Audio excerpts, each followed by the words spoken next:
There's a point when the empath stops being kind, stops being patient, stops absorbing. There's a moment when the empath finally says, enough. Not with rage, not with violence, but with a kind of terrifying clarity. Carl Jung warned us about this moment, the moment the empath reaches their breaking point.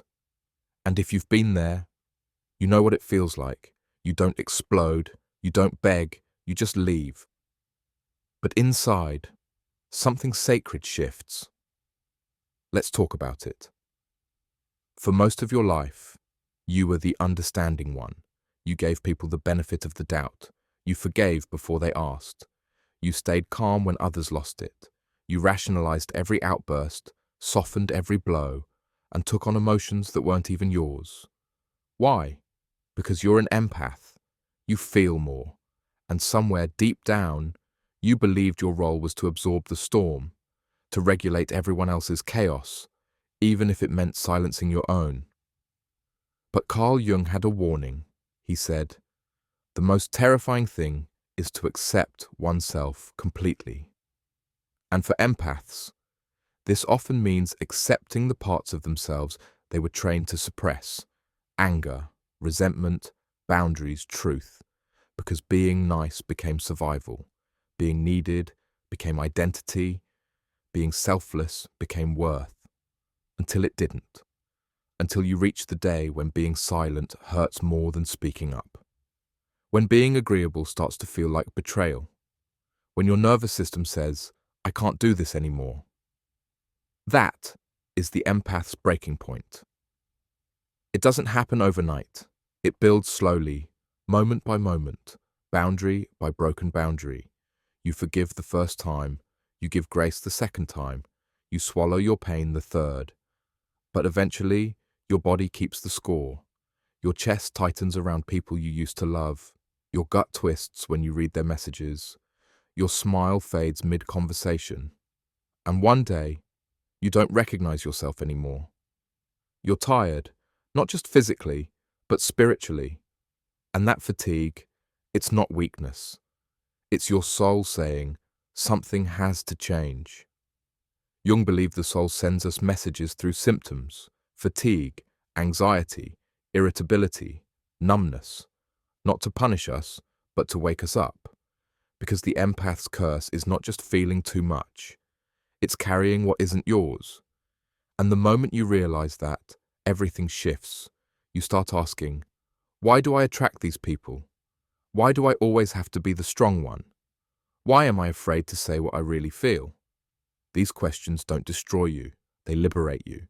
They mark the start of your individuation. Individuation is Jung's word for becoming whole. Not good, not perfect, not endlessly giving. Whole. That means integrating the parts of yourself you've disowned to keep the peace. The part that says, I'm not okay. The part that says, you're crossing a line. The part that says, I'm allowed to walk away. These aren't betrayals of who you are. They're revelations of who you've always been, beneath the conditioning, beneath the guilt, beneath the caretaking mask. At the empath's breaking point, something sacred happens. You stop negotiating your reality. You stop watering dead plants. You stop explaining your boundaries. You stop trying to be understood by people committed to misunderstanding you. Instead, you come home. Home to your anger, not as rage, but as a boundary. Home to your sadness, not as weakness, but as truth. Home to your soul, not as a servant to others' needs, but as a sovereign being with needs of your own. And in that moment, you don't become less empathetic. You become more discerning. Jung believed that empathy without boundaries is not healing, it's enmeshment. And enmeshment is not love. It's fusion, codependence, a slow leak of selfhood. That's why the breaking point feels so violent, because it's not just about the current situation, it's about years, decades, of self-abandonment finally reaching the surface. It's not that you've become cold, it's that you've finally become clear. Here's what clarity sounds like. I still care about you, but I can't keep bleeding for you. I'm not mad. I'm just done pretending this is okay. I forgive you, but I won't let you back in. I love you, but I love me too. These aren't dramatic ultimatums, they're emotional truths, and the empath's breaking point is nothing if not honest. It's the first time you speak your truth without bracing for backlash. You say what needs to be said, and let silence fall where it may. That's power. Not loud, not cruel, just anchored. But here's the twist. Not everyone will like this new version of you. Some will say, "You've changed. You're cold now. You're not who you used to be." They'll say this because your boundaries expose their entitlement, because your distance reveals how much they depended on your compliance, because your clarity forces them to confront the imbalance they never had to face before. And that's uncomfortable. For them. But for you, it's peace. Carl Jung believed that peace isn't the absence of suffering, it's the presence of alignment. Alignment between your inner world and your outer choices, between your intuition and your actions, between your truth and your tone. And when you reach that point, when the masks fall off, when the pretending stops, you don't just survive, you return, not to who you were, but to who you were before the world told you to be everything for everyone. Let's go deeper. Why do empaths reach their breaking point so late? Why does it take so much before they finally snap? Because most empaths were conditioned to ignore themselves. Maybe you had a parent who made you feel guilty for setting boundaries. Who needed you to stay small so they could feel big? Who taught you that love meant sacrifice and silence was safety? Maybe you were praised only when you were useful, helpful, pleasant, and punished with rejection, guilt, or withdrawal when you expressed needs of your own. So you learned to read the room instead of yourself, to anticipate others instead of ask, to give and give and give until there was nothing left. That's not empathy, that's survival. And now, you're waking up. Jung said, "Until you make the unconscious conscious, it will direct your life, and you will call it fate." Your breaking point isn't a failure.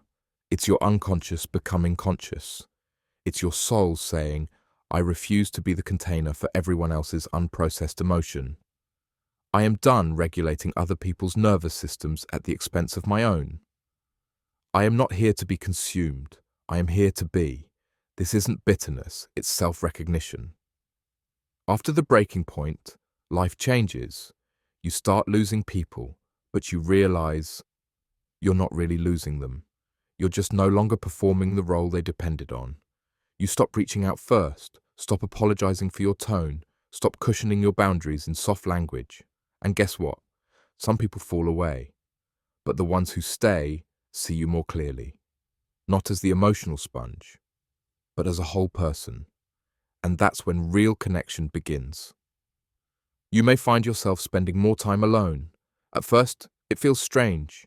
You were used to being needed, but then something beautiful happens. Silence becomes sacred. Solitude becomes spacious. Self-care becomes natural. Not performative. Not earned. Just deserved. You stop trying to explain yourself. Stop trying to fix others. Stop absorbing energy that's not yours. You become lighter, calmer, more honest. And in that honesty, you begin to trust yourself. Jung believed the true self emerges only after the ego collapses. And that's what the breaking point is. Not a breakdown, but a breakthrough. The collapse of the persona, the mask you wore to survive. And the birth of the self, the you that's always been there, watching, waiting, rooting for your return. So here's what I want you to remember. You're not broken because you snapped. You're whole because you listened. You're not cruel for walking away. You're wise for recognizing what's no longer sustainable. You're not less empathetic now. You're more conscious. Conscious of your energy, your limits, your worth. And that consciousness, it's what separates empathy from self-sacrifice. Carl Jung once said, The privilege of a lifetime is to become who you truly are. Not who they needed you to be, not who they trained you to be, not who the trauma molded you into, but the version of you that doesn't shrink to be safe, that doesn't soften truth to stay loved, that doesn't bleed endlessly to prove you're good. You're not here to be palatable. You're here to be whole. So, if you've reached your breaking point, welcome. It's not the end. It's the beginning of sovereignty, of individuation, of a life built on truth, not tolerance. Let them say you've changed. You have. Let them miss the old you. You do too, but only the part that didn't know any better. Let them fall away. You're not falling apart. You're coming home. If this message found you at the right time, if your body exhaled hearing these words, if you finally feel seen, comment truth below. And subscribe for more Carl Jung inspired insight every week. You're not weak. You're waking up. You're not too much. You're remembering your worth. You're not cold. You're clear. And that clarity will set you free.